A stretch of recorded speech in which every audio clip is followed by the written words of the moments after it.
Moi! Tänään me tehdään paikkaus näihin housuihin. Ja se tehdään tällä palalla ja se menee kokonaan tosta housujen ympäri. Ja sitten tähän lahkeeseen tehdään kiila. Ja siitä tulee menee sitten ketjuja edestakaisin tälleen.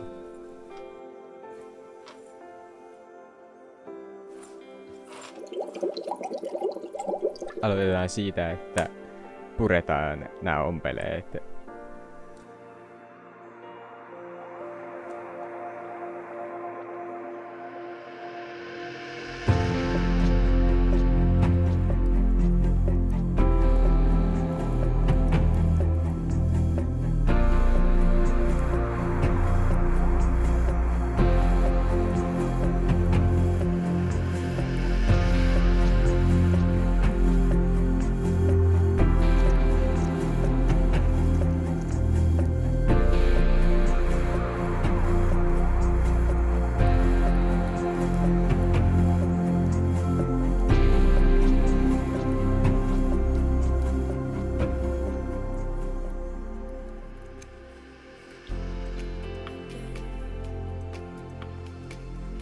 No niin, nyt kun noi on purettu, niin sitten vielä toinen näistä sivuista avataan.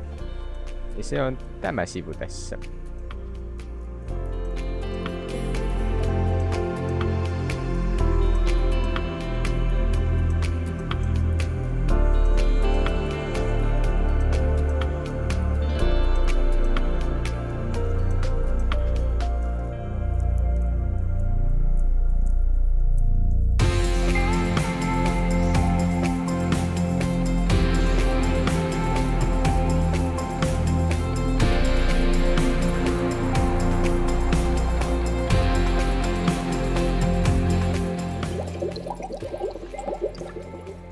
Elikkä nyt kun on saatu toi avattua, niin silitetään tää.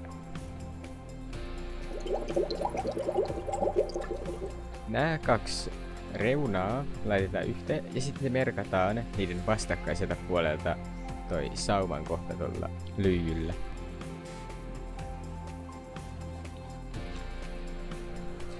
Joku teistä varmaan alkanut miettiä, että mistä mä oon saanut idean näihin housuihin ja miksi mä edes teen näitä.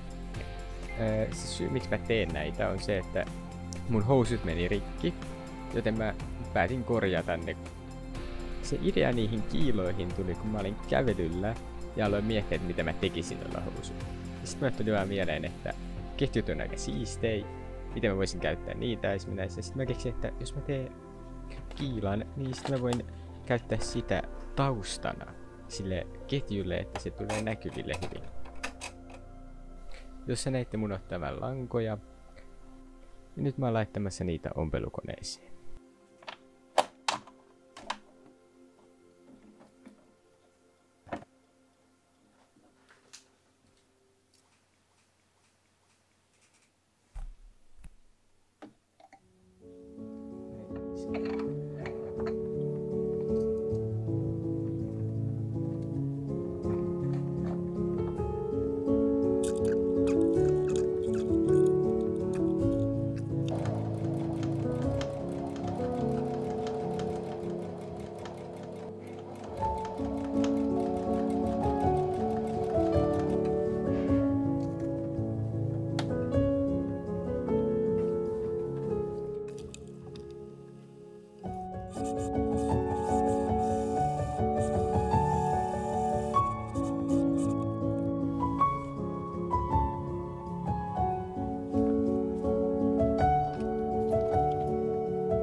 Nyt kun toi paikka on valmis ja oikein kokoinen, niin se laitetaan tähän housujen ympärille, jotka me leikattiin.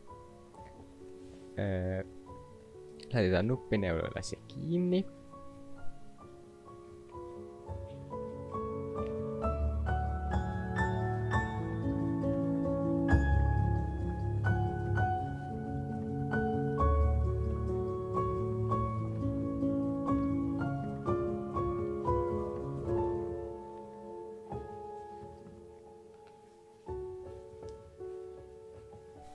Nyt kun mä oon saanut nuppineulat paikoilleen, niin mä ompelen sen tästä ympäri.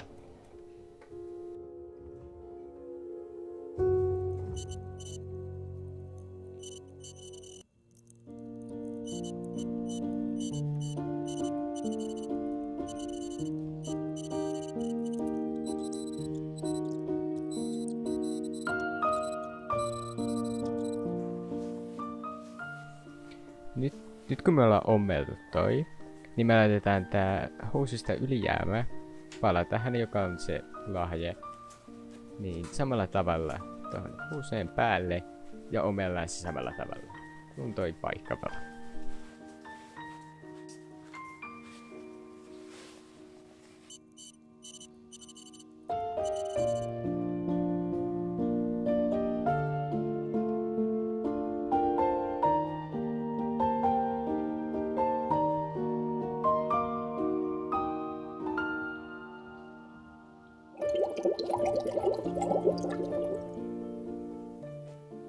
Tätä ei kannata tehdä näin, eli saksilla, vaan käyttää ratkojaa ja avata se sillä tavalla. Mutta nyt ratkotaan tää auki tästä tonne paikkaan asti.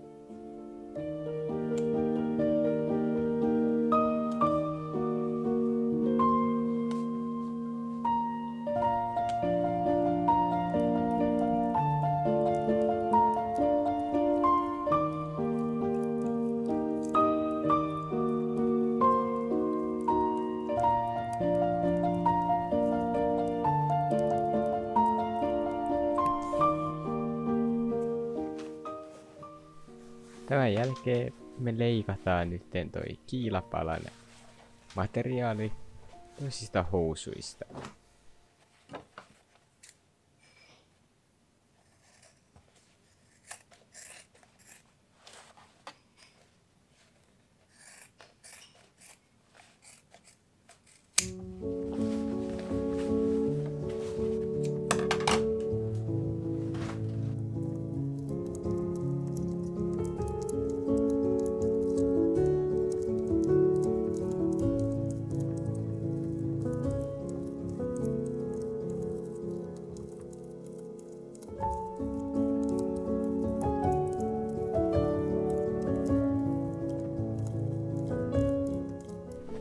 Jotta me saadaan tää kiila ommeltua hyvin, niin me pitää kääntää ympäri noi housut. Sitten me laitetaan kiilan materiaali tähän aukon päälle ja kiinnitetään nuppineuloilla se.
Nyt kun mä oon saanut tuon kiilan tehtyä, niin mä lisään tällaiset klipsut.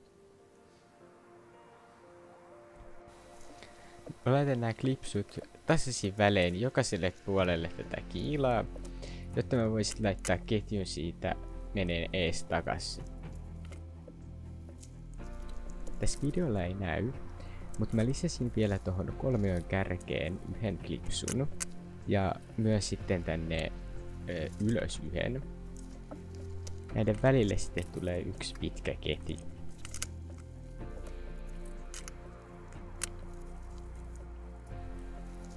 Jos joku haluaa tehdä myös itselleen tällaiset, niin mä suosittelen, että tätä kannattaa vähän suunnitella, miten aikoo tehdä etukäteen. Ja sitten myös esimerkiksi näiden ketjuja, mitä mä tuun käyttää, löytäminen oli aika vaikeeta. Joten kannattaa varautua siihen, että niitä joutuu etsimään.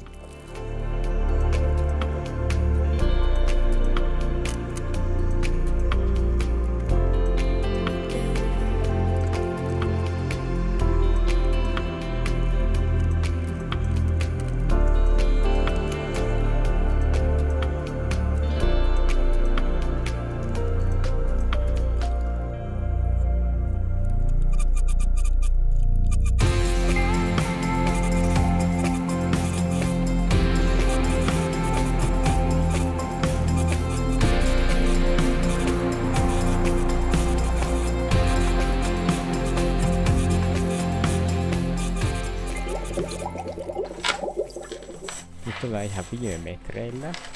Enää pitää vaan katkaista ketjut oikein mittaisiksi. Mutta nyt tässä näette, minkälaisen designin mä valitsin.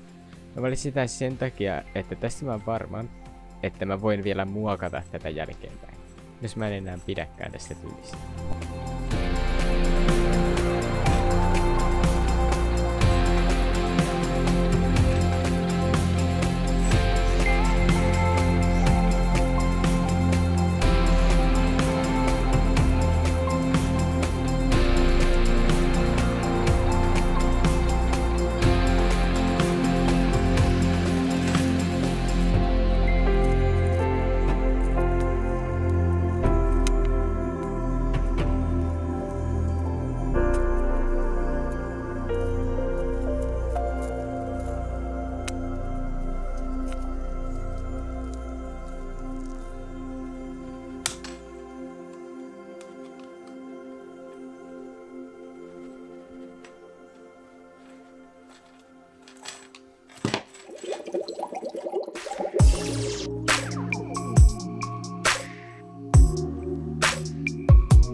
Kiitos kaikille, jotka katsoivat tämän videon.